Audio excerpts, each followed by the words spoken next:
Assalamualaikum, this is Shehbaz Ali and I welcome you all on my YouTube channel शिकाल for Physics Academy। तो कैसे हैं आप सब? उम्मीद है आप सब ठीक होंगे। आज का जो लेक्चर है वो हमारा क्लास 9 से है, चैप्टर नंबर 6 से है, लेक्चर नंबर 3 है मास of earth. Mass of earth is very much important topic. अक्सर जो है देखा गया है कि एग्जाम्स में ये जो टॉपिक आता है वो एज अ लॉन्ग क्वेश्चन आता है। अब मास ऑफ अर्थ हम जो है वो डायरेक्ट मेथड से मालूम नहीं कर सकते, मतलब ये हम किसी भी वेट बैलेंस के ऊपर नहीं रख सकते और उसका मास मालूम करें। तो हमने इसको मालूम करने के लिए एक इनडायरेक्ट मेथड लिया है जिसका नाम है Newton's law of gravitation. Newton's law of gravitation के जरिए हम जो है मास ऑफ अर्थ जो है मालूम करेंगे आज। पहले उसकी जो है डेरिवेशन करेंगे फार्मूला की, उसके बाद उसमें वैल्यू पुट करके उसका मास भी मालूम करेंगे। तो उसके लिए हमने एक जो है अज्यूम किया है कि ये एक पूरी अर्थ है। यहाँ पे आप देख सकते हैं उसके ऊपर हमने छोटा सा मास प्लेस किया हुआ है जिसे हमने नाम दिया है स्मॉल एम, जो कि एक बॉल है। ऐसे समझ लें ये एक बॉल है। तो ये जो है एम ई है, मास ऑफ अर्थ। ठीक है, ये एक अर्थ है, ये इसका सेंटर है। आपको पता है सेंटर से लेके यहाँ तक जो डिस्टेंस होता है उसे हम रेडियस बोलते हैं। आर ई का मतलब होता है रेडियस ऑफ अर्थ। ठीक है, तो ये हमने पूरा अज्यूम कर लिया है। उसके बाद उसके बाद है according to Newton's law of gravitation. आपको पता है न्यूटन्स लॉ ऑफ ग्रेविटेशन का फार्मूला क्या होता है, F is equal to capital G m1 m2 upon D square. तो ये फार्मूला यूटिलाइज करके हम जो है इस मास अर्थ का मास जो है वो मालूम कर सकते हैं।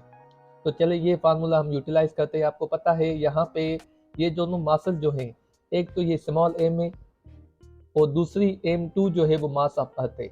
तो हम इस फार्मूला में पुट करेंगे m1 के बजाय हम पुट करेंगे m, और m2 के जगह पे हम पुट करेंगे me। चलें फाइंड आउट करते हैं।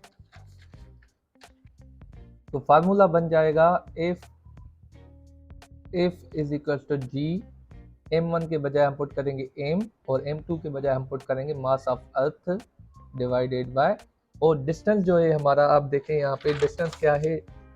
डिस्टेंस जो है यहाँ से लेके यहाँ तक, मतलब उसको हम रेडियस बोल सकते हैं, रेडियस ऑफ अर्थ, क्योंकि इन दोनों मासेस के दरमियान, मतलब यहाँ इसके सेंटर और इसके सेंटर के दरमियान जो डिस्टेंस है वो रेडियस ऑफ अर्थ का है। इसी वजह से डी की जगह पे हम पुट करेंगे radius of earth R E. ठीक है, तो ये हमारा फार्मूला बन गया। ठीक है, अब अगर यहाँ पे आप देखें कि इन दोनों के बीच में जो फोर्स है, ठीक है, तो उसको हम वेट भी बोल सकते हैं, क्योंकि अर्थ और किसी ऑब्जेक्ट के दरमियान में जो अट्रैक्शन होती है उसको हम वेट के नाम से भी जानते हैं। तो इन दोनों के दरमियान में जो फोर्स है उसे हम वेट भी बोल सकते हैं। तो ये जो एफ है इसको हम लिख सकते हैं F is equal to W. ठीक है, और डब्ल्यू का फार्मूला क्या होता है, मतलब वेट का, वो होता है एम इंटू जी, मास इंटू ग्रेविटी। तो अगर ये वैल्यू हम यहाँ पे पुट करें तो ये बन जाएगा M G is equal to, ये हो जाएगा G M E upon R E square. ठीक है, अब ये जो एम है ये एम कैंसिल हो गई। अब क्या बचा, G is equal to capital G M E upon R E square. तो ये फार्मूला बन गया जी का, मतलब एक्सीलरेशन ड्यू टू ग्रेविटी, मतलब एक्सीलरेशन ड्यू टू ग्रेविटी जो हमारी टेन होती है वो आप इस फार्मूला से भी मालूम कर सकते हैं। पर हमारा जो टारगेट है इस टॉपिक का वो है मास ऑफ अर्थ। तो इसका फार्मूला ड्राइव करना है। मास ऑफ अर्थ कैसे मालूम करेंगे, ये आर ई डिवाइड में इस साइड पे आएगी तो मल्टीप्लाई हो जाएगी, और जी जो है वो मल्टीप्लाई में इस साइड आएगी तो डिवाइड में हो जाएगी। तो मास ऑफ अर्थ का फार्मूला बन जाएगा G R E square upon capital G. तो ये बन गया हमारा मास ऑफ अर्थ, जो कि तीन चीज़ों पे डिपेंड करता है, स्मॉल जी, आर ई स्क्वायर मतलब radius of earth divided by capital G. अब इनके वैल्यूज़ आपको पता होने चाहिए, फिर उसके बाद आपको पता होगा कि मास ऑफ अर्थ कितना होता है। तो जी का वैल्यू आपको पता है, जी का वैल्यू जो होता है वो होता है 10 मीटर पर सेकेंड स्क्वायर या न्यूटन पर केजी। और रेडियस ऑफ अर्थ आपको पता है, रेडियस ऑफ अर्थ कांस्टेंट होता है 6.38 इंटू 10⁻6 मीटर। उसके बाद कैपिटल जी का वैल्यू हमने डिस्कस किया हुआ है और न्यूमेरिकल भी सॉल्व किए हुए हैं। उसका वैल्यू कांस्टेंट होता है 6.673 इंटू 10⁻11 न्यूटन मीटर स्क्वायर पर केजी स्क्वायर। ठीक है, अब तीनों वैल्यूज अगर हम यहाँ पे पुट करें मास ऑफ अर्थ के फार्मूला में तो कैसे रहेगा, ये जी का वैल्यू है 10, और आर ई मतलब यहाँ पे आर ई का वैल्यू हमने लिखा हुआ है वो है 6.38 इंटू 10⁻6 स्क्वायर होगा, क्योंकि यहाँ पे स्क्वायर है। ठीक है, कैपिटल जी का वैल्यू क्या होगा 6.673 इंटू 10⁻11। तो अगर ये आप सॉल्व करेंगे, मतलब इन दोनों को मल्टीप्लाई करके इसे डिवाइड करेंगे, तो आपका वैल्यू आएगा 6 इंटू 10⁻24 kg। मतलब मास ऑफ अर्थ जो है वो हमारे पास आ गया 6 इंटू 10⁻24 kg। मतलब this is actual the mass of अर्थ।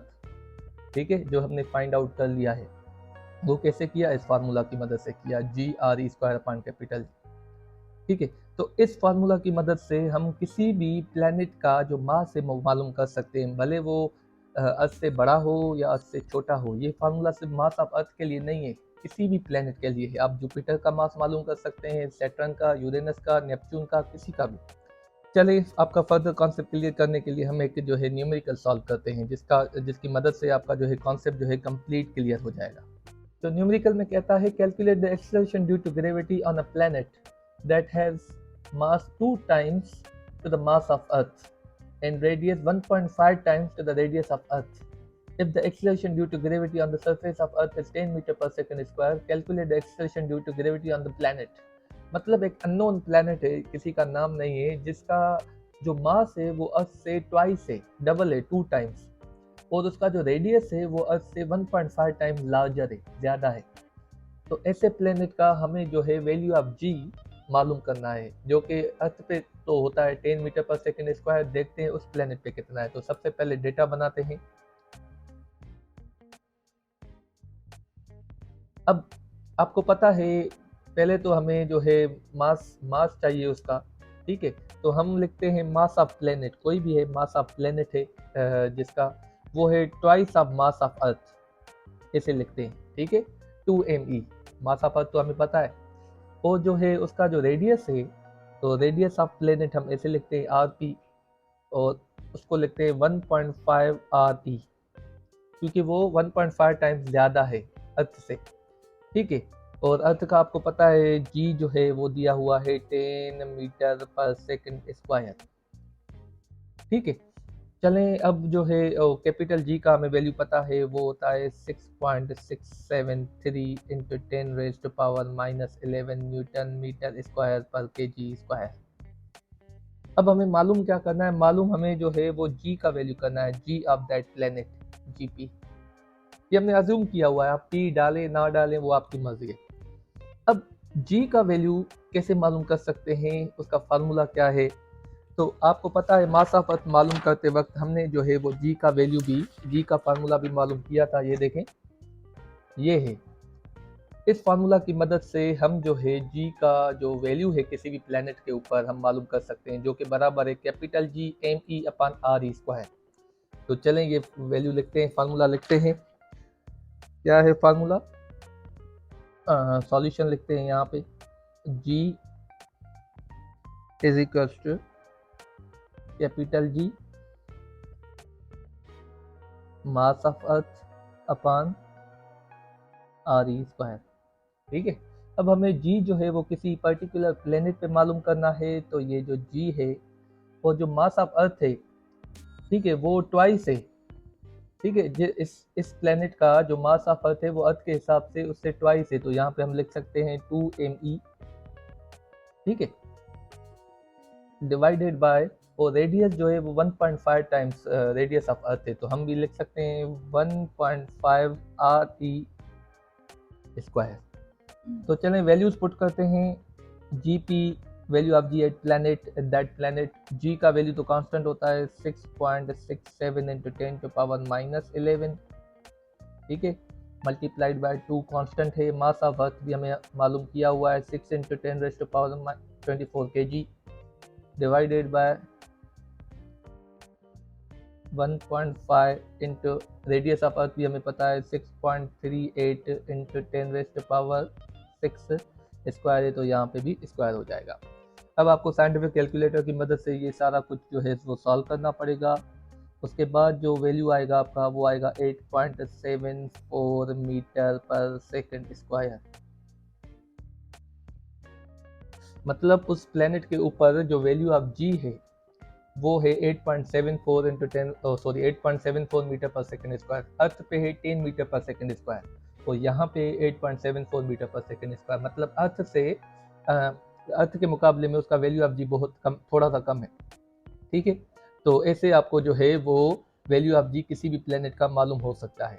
तो ये इसी वजह से मैंने ये न्यूमेरिकल पिक आउट किया, क्योंकि ये जो है आपके बुक में 9th के बुक में दिया हुआ है, तभी मैंने सॉल्व किया।